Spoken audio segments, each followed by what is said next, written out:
What's going on, everyone? This is Sarah coming at you from just outside of Hartford, Connecticut. And today we're going to discuss the Trent Richardson trade in the second episode of our trade breakdown series. And it won't just be football. I just wanted to get this one out of the way because if you watch the Robert Griffin III breakdown, you will notice that I mentioned the Trent Richardson trade in it. So like I said, I want to get this one done. So the original trade happened back in the 2012 NFL Draft when the Cleveland Browns traded acquired the third overall pick from the Minnesota Vikings in exchange for the fourth overall pick, the 118th overall pick, the 139th overall pick, and the 211th overall pick. You might be wondering, why did Cleveland trade up one spot? It's Cleveland. Don't even question it. Minnesota was interested in Matt Khalil, and he wasn't even the guy who the Browns were targeting. The Browns were afraid someone was going to jump them for Trent Richardson, so they panicked and traded 3 picks just to move up one spot. Anyway, how did this all happen? Well, obviously, a lot happened.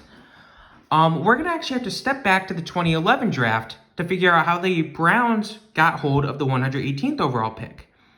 So back in 2011, the Browns held the 6th overall pick, and they traded it to the Atlanta Falcons in exchange for Atlanta's 1st, 2nd, and 4th round picks in 2011, which were 27, 59, and 124, as well as Atlanta's 2012 1st and 4th round picks. Now, 6th overall, the Atlanta Falcons would select wide receiver Julio Jones. There's not much to say about Julio other than the fact that he's a Hall of Famer. When he, give it another year or two, he's a Hall of Fame receiver at this point in his career. He just needs another season or two of actual consistent numbers, and he'll make it. So then Cleveland, with the 27th overall pick, they actually bundle it along with their third, 70th overall, to the Kansas City Chiefs for the 21st overall pick. Now at 21, Cleveland would select defensive tackle Phil Taylor Sr. Now, how did that work out for them? Well, Taylor Sr. just kind of had 4 okay seasons. He didn't dominate, but he wasn't horrible. So then we have an oddity in the NFL draft. The Baltimore Ravens actually missed their pick at 26. They took over the 10 minutes they were allotted, so they missed their pick, and Kansas City moves from 27 to 26. So at number 26, the Kansas City Chiefs would select wide receiver Jonathan Baldwin. Baldwin really didn't do much for the team. He had 2 okay seasons for Kansas City. He ends up getting traded for A.J. Jenkins, another wide receiver, and Jenkins himself has another 2 okay seasons for Kansas City. So basically they got 4 okay seasons out of this pick from 2 different players. And then you get to the 59th pick here, and the Cleveland Browns would pick wide receiver Greg Little. Now, Greg Little appeared in all of the possible 48 games throughout 3 seasons for the Browns, and he did okay, but then they just kind of cut him out of the blue, and that was basically the end of his career. He kind of latched around for a few more years, but then you get to the 70th overall pick, and the Kansas City Chiefs would select linebacker Justin Houston. That pick was a hit and then some. Houston really panned out for them. He actually, he had 8 really strong seasons in Kansas City, and he collected a lot of sacks. It was a surprise to see them cut him last offseason after the 2018 season, but, he's still one heck of a player. Really good pick for Kansas City. And this just goes to show you, the Browns trade up, and they basically give up Jonathan Baldwin, and Justin Houston for Phil Taylor. Like, that tells you why the Browns are the Browns. That and the fact that they traded 4 picks just to move up one spot. But I regress. So then with the 124th pick, again acquired from Atlanta, the Browns would pick fullback, Owen Merkic. So I do apologize if I mispronounced his name. He wasn't a real star. He spent 2 seasons in Cleveland, and he was more a blocking fullback. Most fullbacks are blocking fullbacks, but he was just known for it. He was a decent blocker. He doesn't play much after he gets cut by Cleveland, though, after his 2nd season on the team. So now we're back to 2012.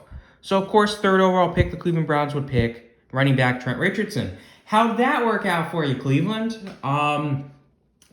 He had 1 full season on the team.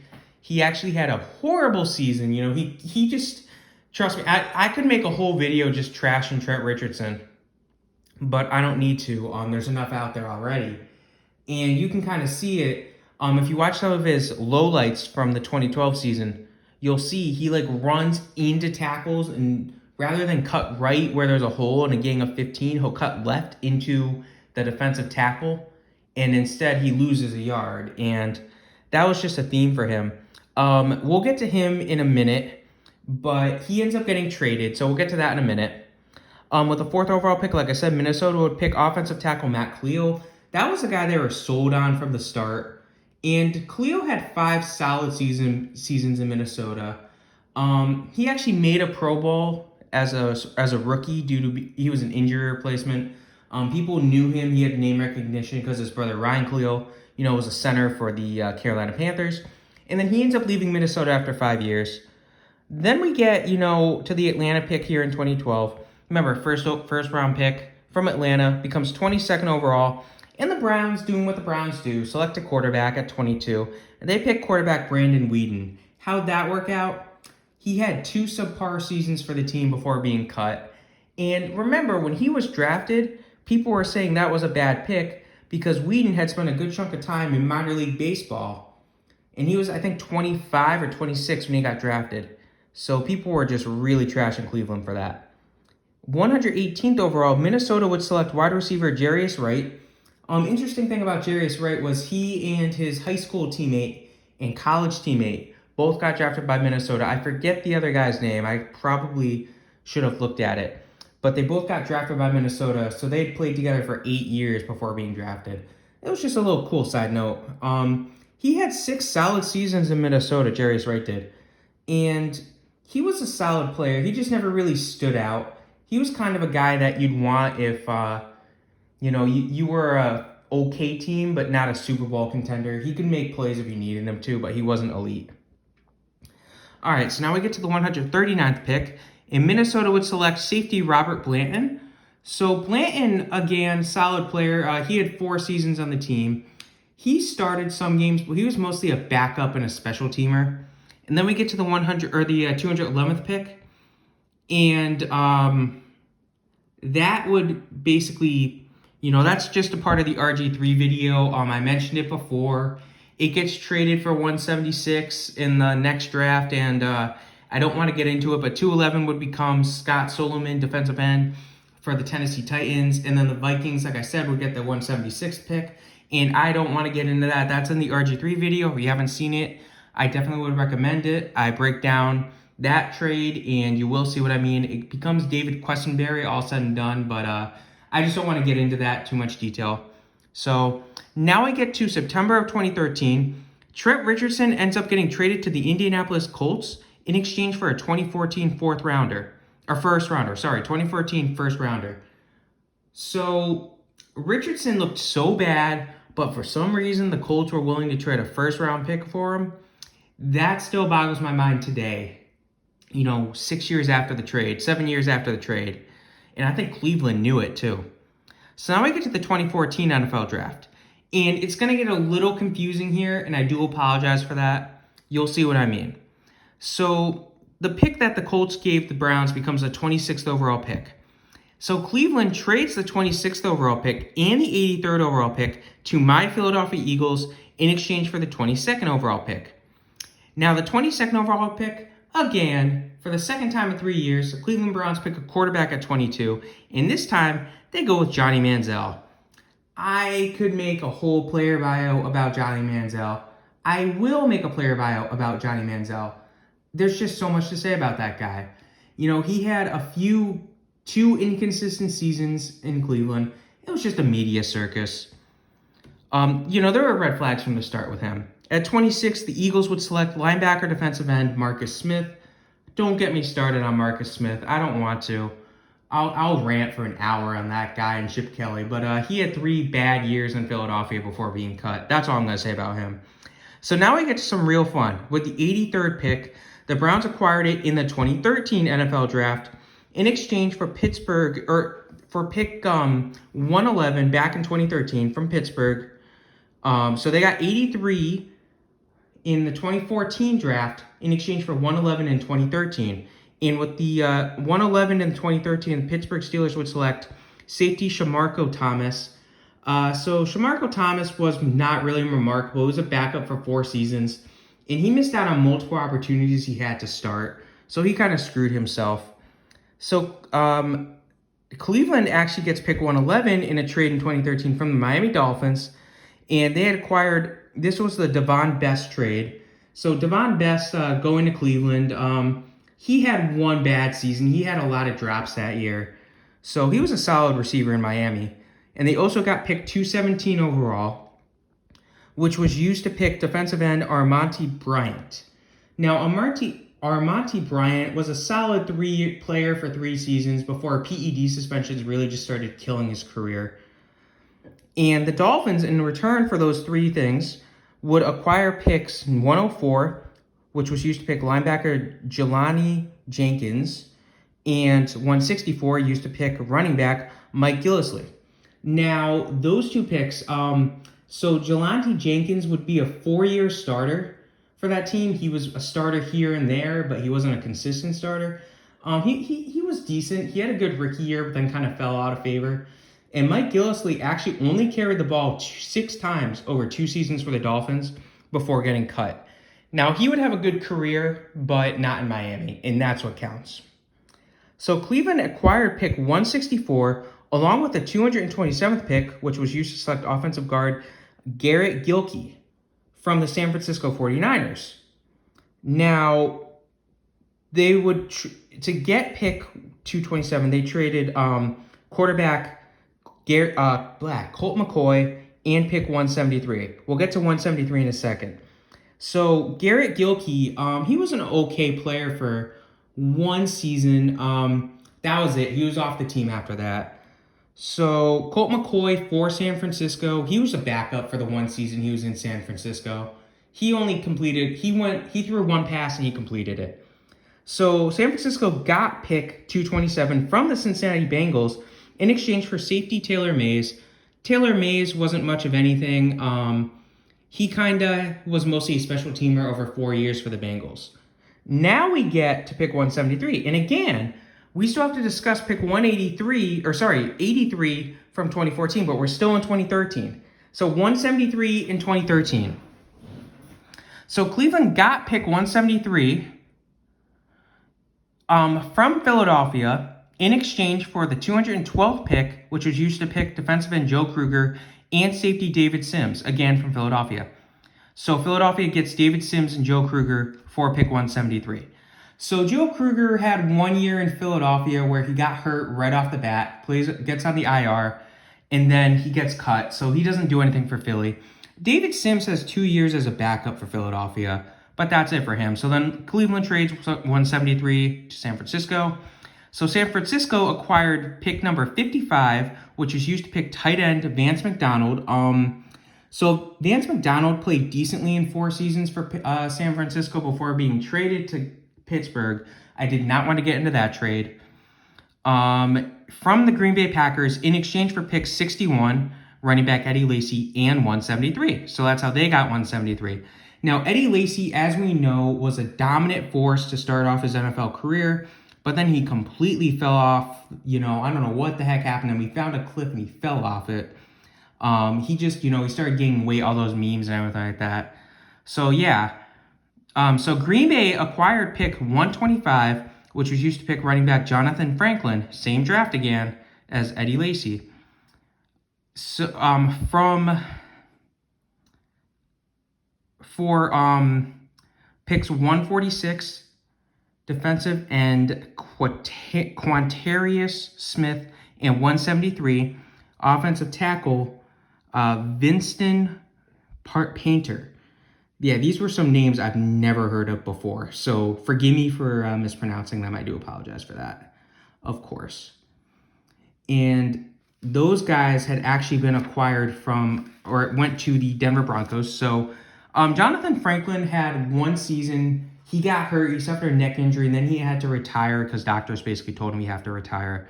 Quintarius Smith played a little bit over 2 years, and Winston Painter spent 2013 on the practice squad, and then got poached in 2014. So Denver really got nothing out of those 2 picks.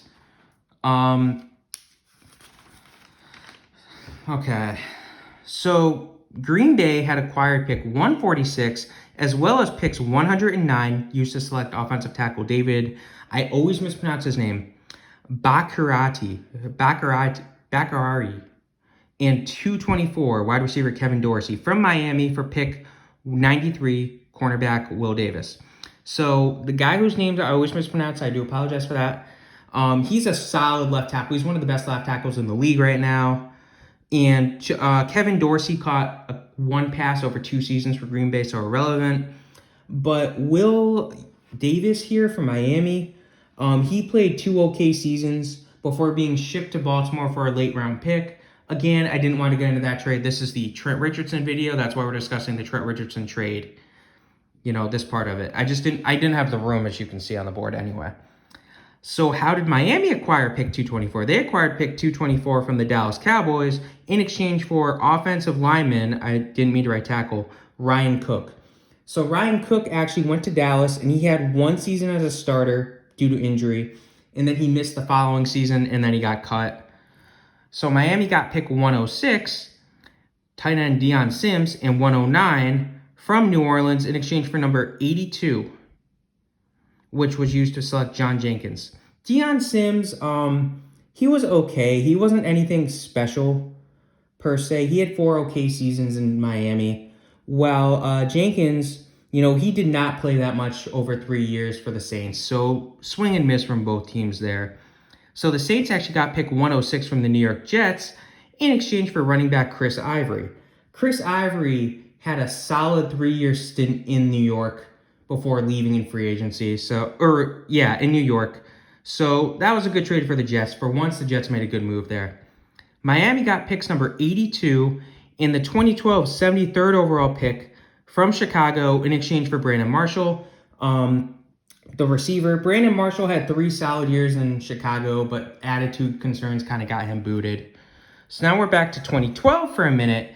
So Miami would trade 73 to the San Diego Chargers for pick 78, used to select tight end Michael Egnew, and 183 wide receiver BJ Cunningham.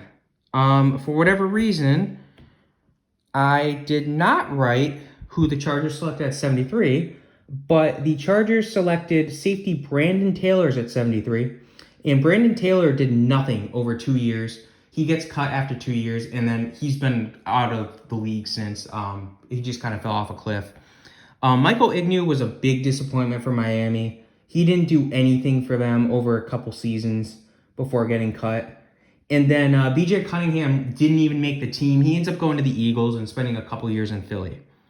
So Chicago had gotten pick 73, which, you know, they sent to Miami for Brandon Marshall from the Carolina Panthers for tight end Greg Olsen. For whatever reason, Chicago thought Greg Olsen was washed up. He wasn't. And Carolina benefited. They got 9 seasons out of him. He had 6 really good seasons to start off. And then he just, you know, injuries killed his last 3 seasons. They just cut him this past offseason. So we're finally into 2014. In 2014, we're at the 83rd overall pick, and the Houston Texans would acquire pick 83, which they'd use to select defensive tackle, nose tackle Louis Nix from Philadelphia in exchange for picks 101, used to select safety Jalen Watkins, and 141 defensive end Taylor Hart. So Louis Nix does absolutely nothing for the Texans. He gets hurt early on, and then they cut him after 1 season. He does nothing for the team.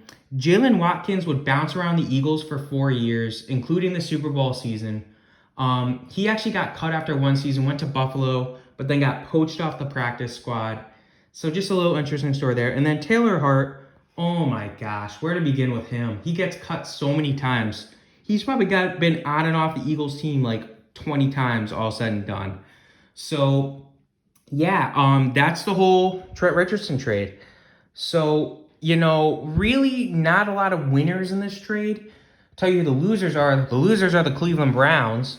Because, I mean, you turned a few first-round picks into Trent Richardson, and, you know, you turned all these picks into a Trent Richardson, Brandon Whedon, Johnny Manziel. So, Definitely the biggest winner of this trade is the Atlanta Falcons for getting Hall of Fame receiver Julio Jones, and the Green Bay Packers for getting their possible Hall of Fame left tackle.